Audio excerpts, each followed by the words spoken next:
What I have in front of me right now are the tools that I'm going to need to apply silver on top of a piece that I've been repairing for the last several months. On this tile that I'm now running my thin liner brush through is a drop of white urushi. It's urushi that is mixed with tin. You'll notice that I put the brush through the urushi several times and paint a thin strip on the porcelain tile. What this allows me to do is to see how thin or thick I'm going to be able to paint the line. Make sure also I haven't loaded the brush with too much lacquer. The pen that's in my left hand here is a Montblanc pen. It's actually a Montblanc pen cap that I received that was shattered into multiple pieces, still intact, luckily on the metal shaft. The barrel itself, the porcelain here, is a Meissen porcelain barrel, and after solidifying the pen and repairing it using a strengthening lacquer and then putting several layers of alternating both Bengata urushi and white urushi on the surface and sanding them back, I'm now into my final stages where I'm going to be applying the silver onto the surface. What you'll notice is periodically, and I apologize for it, my spectacles, as I'm going to call them, will be poking in and out of the screen. The issue with this pen is it's such a small piece and the cracked details are so fine that I actually needed to have magnification in order to see what I was doing. Actually, within my studio, although I have very good light, both from the lighting fixtures within the studio itself and also at certain times of day, natural daylight coming in through the windows on the opposite side of my work table. Issue I was running into is some of these lines were so fine that they were actually hard to see with my naked eye. It's one of the reasons why I decided to use the Bengata urushi alternating with the white urushi in the repairs so that I can actually see the cracks as I was repairing them initially. In this final stage, essentially what has happened is the entire porcelain barrel has been consolidated using strengthening urushi, coupled by then several layers of, like I mentioned a second ago, both Bengata and white urushi alternating, being applied, sanded back to build up a nice layer of material into the cracks. So I have this porcelain barrel, which is still at this point adhered to the metal shaft internally. And what I am doing is I'm using this really fine liner brush. It's one of the finest ones that I have in order to overpaint all of the repairs with this white urushi. Sometimes there is a misunderstanding with Kintsugi, and people believe that the piece is actually joined together with gold. That is anything but the case. The repairs are all done in advance. Traditionally, the repairs are all done using a couple of different combinations of urushi and other material. I mentioned strengthening lacquer here. This pen, when it arrived to me, all of these cracks that you see were evident. The collector whose piece it is had received it, and when the piece arrived to him, it was damaged. This pen cap was damaged. He then sent it to me. I had to disassemble the pen, but before I did so, because the pieces were still intact, I ended up using strengthening lacquer to consolidate the cracks and push a couple of the pieces that were slightly offset back into place. The piece was again consolidated using strengthening urushi, which is essentially key urushi that has been mixed with a thinning agent, kerosene and or turpentine typically are what is used. You thin it down as thin as possible, sometimes as simply as 1-to-1 ratio to urushi to thinning agent, sometimes as many as 6-to-1 ratio of 1 part urushi, 6 part thinning. And what that does is it penetrates the cracks. It then, when it cures, solidifies the cracks. And once those were solidified, then I disassembled the parts on the piece. There is a clip and a derby that go on top where my left index finger is. Typically, it has been removed at this point. The yellow masking tape that you can see by my left thumb, that is something that I've done to protect the platinum band that goes around the cap here. What you'll notice is I'm constantly adjusting the pen. Mainly that is so that I can see the cracks. The best way to attack the angle of the cracks is well with the brush. If you can get a smooth, long, single line, it's always best. It gives you the best application. Occasionally you do have to readjust or do minor touch-ups. This piece, like many of the pieces that I've prepared recently, the cracks are not 100% straight and uniform. There are areas where there have been pressure flakes that have flaked off. Essentially, you have a crack that forms, and you have areas where there's increased pressure, so you'll have a crescent or wedge-shaped piece come off slightly off to the cracks. What you'll notice is down in the bottom portion of the screen right now, there's areas of darker repair. Those are areas that after that strengthening lacquer was used to adhere all the pieces together and the derby and clip removed, anything where there was areas of loss was backfilled using urushi and tonoko or jinoko powder. Actually, it was a combination of both in multiple layers in order to build up the area of loss. And what you'll notice is most of those dark lines now have faded to that white color of the lacquer. The interesting thing is white lacquer is a little bit of a misnomer in the fact that white lacquer doesn't really cure white. It ends up curing a tan color in the final cure. So it looks beautiful white right now.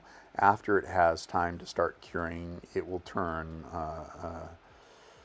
a tan color. So what I'm doing is just going through this process of slowly looking at the piece, trying to make sure that any of the crack that may have been missed with the initial pass of the brush gets touched up with that white urushi now before I put it in the muro, the drying box. Let it partially cure before I apply the silver layer on top.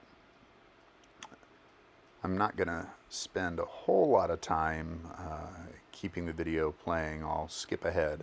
But what you'll notice is in this stage, I'm going through, and where I've already put in lines, I'm doing some minor touch-up. And what you can see is the small little dark areas. Like I mentioned earlier, there's areas where there are crescent pressure flakes, or in the instance where I'm touching up right now, where you have multiple cracks crossing each other. So there's areas of loss that are wider than the normal crack size. So what I'm doing is I'm going back through and I'm slowly adding a little bit of urushi just outside the longer lines that I did and repairing this piece. When you're doing a line, the best thing is to try to keep it as consistent and as smooth as possible. The more smooth and consistent you can keep your hand, the better and smoother your lines are going to be. What you'll notice that I am doing when I'm doing my lines, you'll notice that the pinky in my right hand is extending and touching the base of the pen where that yellow tape is. And the reason that is it helps to stabilize my hand. This piece is actually a very, very difficult repair because it is such a small piece to do the detail work on. That's why, like I mentioned earlier, I have those spectacles that I'm using for magnification. That's also why it is taking so long to lay down the brush for the piece.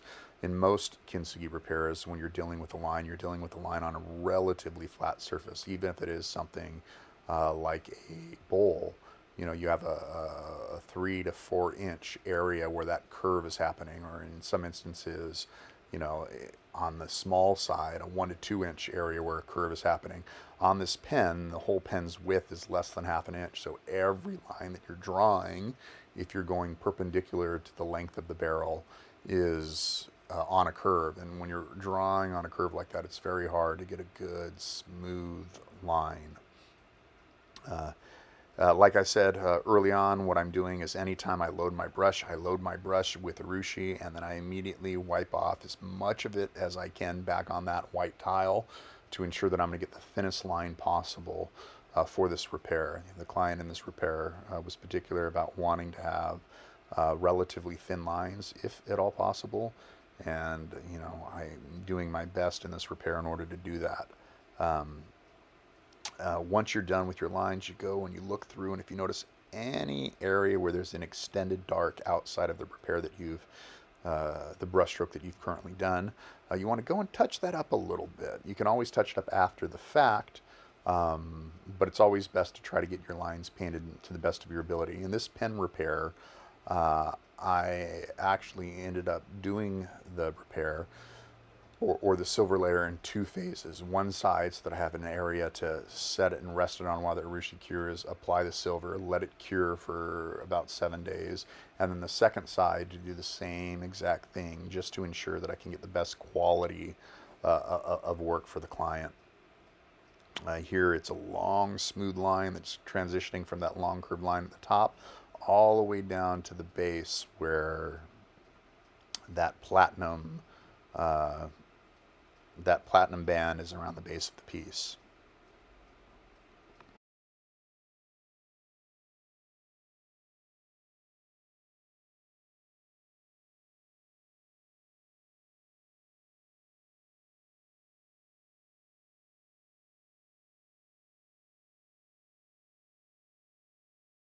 I'm just going to show now the last couple lines on this half of the porcelain barrel that I'm going to do before I transition to the silver application.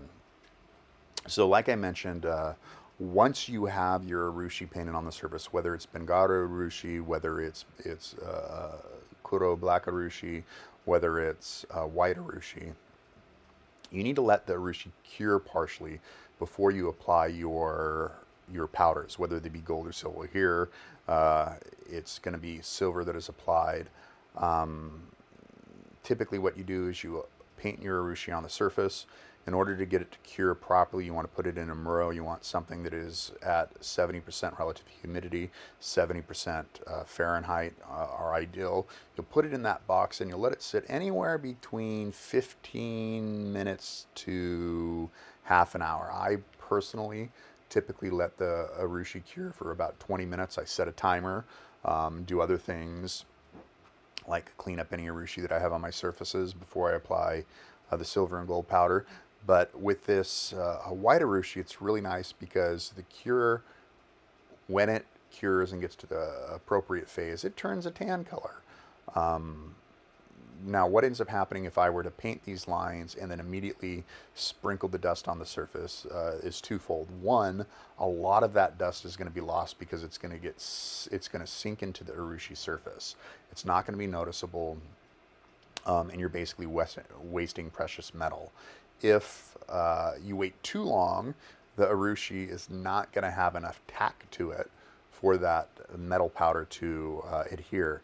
What you want to happen is you want the metal powder to be partially embedded in the surface. This is rounded silver and rounded gold powders that I typically use. I use the rounded powders. They're a little bit more difficult to work with, but you have the ability to polish them and you generally get a slightly better surface. And more importantly, it has more longevity in the repair as opposed to the flattened powders.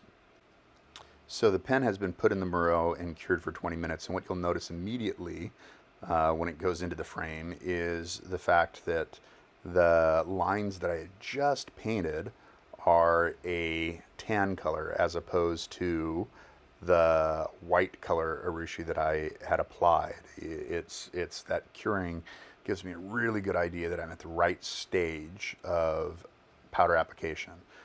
What you'll notice I'm doing is this pouch here, this piece of paper has approximately 10 grams of silver on it. I'm picking up a small amount using my brush and then slightly tapping it on the surface. You'll notice that there's a large amount of silver that is dusting down on the surface. As I do that, I go through and I'll rotate the pen, pick up a little bit more silver and tap it up. You don't want to actually try to come in contact with the urushi. The urushi, although it has cured for about 20 minutes, it still is tacky. It still can take the hairs off of the bristles of the brush. It still can be distorted and smeared using the brush. So what I'm actually doing is I'm picking up small amounts of powder in the bristles and tapping it down, holding it basically with my thumb and index finger and slowly tapping my index finger. Once I've applied the silver over the surface, I can then go back through while holding the piece over the paper. And if you have a larger piece, you want to hold it over a piece of waxed paper and slowly brush the powder away from the surface of that repair. If you fully covered the urushi surface, giving it a little bit of time, those metal powders do slightly submerge within the surface of the urushi, and then you can go back and very, very gently move that metal dust off the surface. So you just slightly brush it off. You try to get most of the excess off. Not all. I do try to avoid the lines, but then again, you'll see me occasionally going over the surface of the line. When I go over the surface of the line, I'm not trying to touch the urushi and pen surface. I'm trying to knock the excess powder off the surface. And you'll notice that what was tan before now has that beautiful metal sheen to it. Occasionally you'll see me bring my brush down and tap it over the piece of paper, and that's just me trying to remove some of the excess powder off of the brush head so that I have less loss to deal with. And what you'll notice is when I start very, very gently, and I brush and lift up as I go away, because really what I'm doing at this point is I'm trying to remove excess metal powder more than anything. Right now this looks pretty good. I could try to remove more of that excess metal powder, but I'm not going to. I rather let it cure fully before I remove any of that additional excess. The piece was put back in the Muro for 6 to 8 hours. This piece was in the Muro for 6 hours. And what I'm going to do now is I'm going to brush off any of the excess. What is in this bag right here is mawata. Mawata is essentially silk cocoon that has been stretched out into thin fibers. The sheet that I had just cut off of was a full sheet of mawata. What I've done is I've removed a small portion of the mawata. Unfortunately, not a great angle of the video. What I'm doing is I'm stretching and pulling the mawata and then rolling it in essentially to a cotton ball. Now what I'm going to do is I'm going to very gently go over the surface and wipe off any of that excess silver. What you'll notice is I'm brushing very lightly, lifting it up. I do put a little bit more pressure if there's silver outside of the repair itself, where it's just porcelain, because it's cured for about 8 hours. Yeah, I think I said 6 hours in this pen at this point. It's relatively hard, but I can still distort it if I put too much pressure, or knock it off if I have too much pressure. So very lightly I'm brushing the surface. The mawata has some natural oils in it, and it helps to brighten the surface up very, very nicely.